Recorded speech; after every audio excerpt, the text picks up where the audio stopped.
Hello friends, welcome to the new episode of my channel. আমি অরিত্র। এখন এই ভিডিওর মধ্যে আমরা কথা বলবো যে পুজোর সময় আদৌ বাংলা ছবি চলবে কি চলবে না।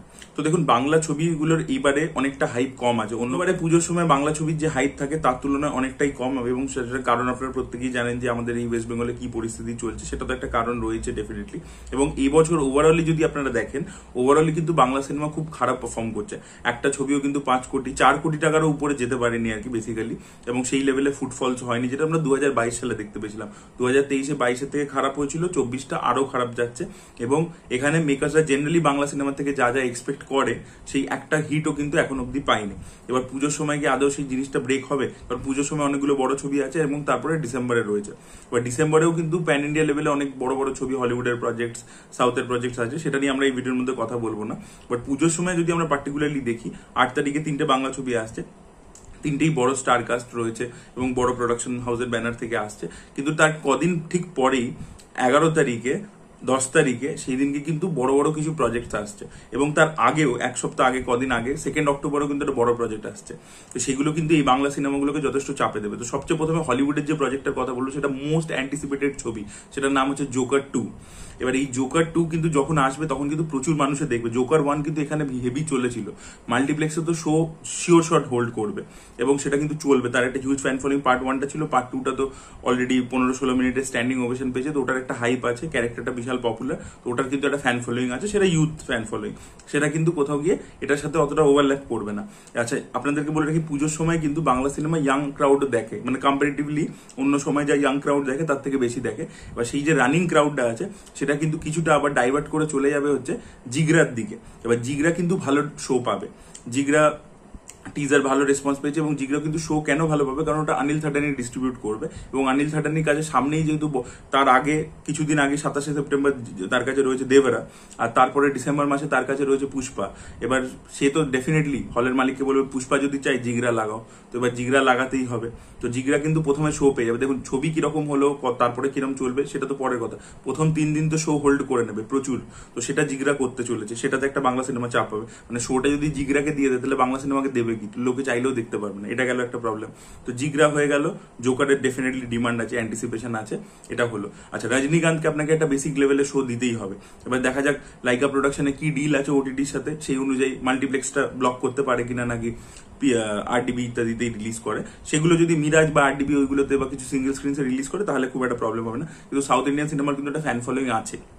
আমরা দেখেছিলাম লিও কিন্তু এই পুজোর সময় এসেছিল, এবং ওটা কিন্তু সিঙ্গেল স্ক্রিনে ভালো চলেছিল, তাতে বাংলা সিনেমার কোনো প্রবলেম হয়নি। কিন্তু যদি মাল্টিপ্লেক্সের শো পেয়ে যায়, তখন কিন্তু প্রবলেম হতে পারে। তো দেখা যাক, ভেট্টাইয়ানের থেকে খুব একটা অতটা বেশি রিস্ক নেই। আরো একটি ছবি ওই সময় রিলিজ করছে 11 অক্টোবর, সেটা হচ্ছে ভিকি বিদ্যা কা বউওয়ালা ভিডিও। এবার রাজকুমার রাওয়ের কিন্তু এই সময় ভালো টাইম চলছে, স্ত্রী 2 সে রিসেন্ট হিট দিয়ে এসছে।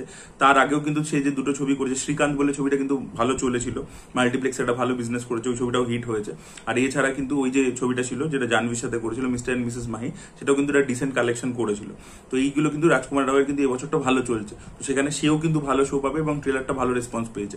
এবং আমরা দেখেছি এই যে ডিরেক্টর আছে রাজ শান্ডিলে, সে কিন্তু কমেডি ভালো পুল অফ করেন, এবং তার ছবিগুলোও কিন্তু ভালো পারফর্ম করেছে বক্স অফিসে। ড্রিম গার্ল 1-2 দুটোই কিন্তু খুবই সফল ছবি বক্স অফিসে। তো সেখানে কিন্তু ভিকি বিদ্যা কা বউওয়ালা ভিডিও কিন্তু চলবে, যেহেতু এন্টারটেনার ছবি, তাই জন্য কিন্তু দর্শক কিন্তু গিয়ে দেখবে, এবং ফ্যামিলি অডিয়েন্স গিয়ে ডেফিনেটলি দেখবে। তো কমেডি ছবি যেহেতু, তো এই দুটো হিন্দি ছবি চাপ ক্রিয়েট করবে, এবং জোকার চাপ ক্রিয়েট করবে। আর দেখুন, রজনীকান্তের কিছু একটা শো তো দিতেই হবে।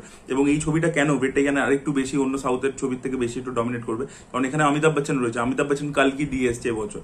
তো অমিতাভ বচ্চন কিন্তু কালকিতে যেহেতু ইম্পর্টেন্ট রোল ছিল, লোকে কিন্তু একটা অ্যান্টিসিপেশন করবে। এই ছবিটার কাস্টিংটা এমন, রজনীকান্ত, অমিতাভ বচ্চন, ওইদিকে ফাহাদ ফাজিল, তারপরে রানা ডুগুবাটি, এবং এই লোকগুলো কিন্তু, লোকে যদি ভাবে যে না না বাংলা অডিয়েন্স চেনে না এদেরকে, এটা কিন্তু ভুল কথা। এখন ওটিটির জন্য ফাহাদ ফাজিলকে সবাই চিনে গেছে, অমিতাভ বচ্চনকে তো সবাই চেনে, রজনীকান্তকে সবাই চেনে, রানাকেও সবাই চিনে গেছে বাহুবলীর জন্য। তো এদের কিন্তু কাস্টিংটাই এরকম রয়েছে। তো সেটা কিন্তু একটা ডেফিনেটলি ভেট্টাইয়ানো অ্যাডভান্টেজ পাবে, যেটা প্রচন্ড মানে করতে পারবে সেটা নয়, ডমিনেট করতে পারবে এখানে ওয়েস্ট বেঙ্গলে, সেটা বলছি না।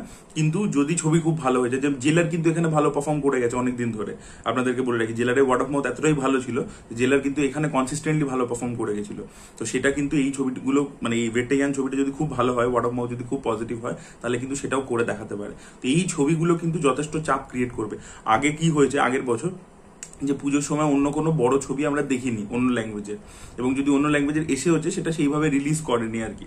মানে লিও ছিল, কিন্তু লিও যা রিলিজ করেছিল সিঙ্গেল স্ক্রিন ইত্যাদি, যেহেতু ওটিটি ডিলের জন্য সেইভাবে রিলিজ করেনি। এগুলো নর্থ ইন্ডিয়াতে কোনো প্রমোশন ইত্যাদি ছিল না, বাট এখানে তো স্ট্রেট দুটো হিন্দি ছবি আছে, আর হলিউড ছবির কিন্তু একটা মানে বিশাল লেভেলের শো মানে পেতে চলেছে, 100% গ্যারেন্টি আর কি। মানে যেহেতু জোকারের বিশাল অ্যান্টিসিপেশন আছে এবং জোকার 1 ভালো পারফর্ম করেছিল এখানে হলে, তাই জন্য কিন্তু পার্ট 2টাও করবে। তো এই এক্সটার্নাল চাপগুলো কিন্তু এবারে বাংলা সিনেমার অনেক বেশি আছে।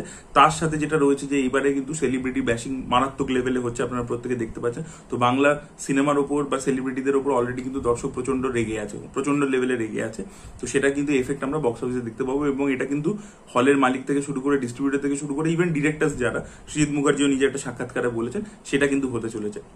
এবং এটা আমরা অলরেডি কিন্তু মানে 15ই আগস্ট যে ছবিগুলো বেরিয়েছিল সেখানে আমরা দেখছি লোকে স্ত্রী 2 গিয়ে দেখছে এই কলকাতায় হলে, কিন্তু সেখানে কিন্তু তারা মানে বাংলা ছবি দেখছে না। এই জিনিসটা আমরা হতে দেখেছি, এবং সেটার কোনো সিনারিও এখানে রিপিট হয় কিনা পুজোর সময় সেটাই দেখার মতো বিষয় হবে, এবং সেটা কন্টিনিউ হয় কিনা ডিসেম্বর মাস অব্দি সেটাও আরো একটা মানে গুরুত্বপূর্ণ বিষয়। এবং যদি সেটা হতে থাকে যে এবারে পুজো আর ডিসেম্বর মানে ক্রিসমাস আর পুজো এই দুটোও যদি বাংলা সিনেমার উইক উইন্ডো হয়ে যায়, এই দুটোই উইন্ডো আছে যেগুলো আর কি অক্ষত আছে, সেটাও যদি উইক হয়ে যায় তখন কিন্তু বিশাল বড় চাপ কিন্তু ইন্ডাস্ট্রি ফেস করতে চলেছে সামনের দিন। এটাই বলা ছিল, দেখা যাক কি হয় 8 তারিখে।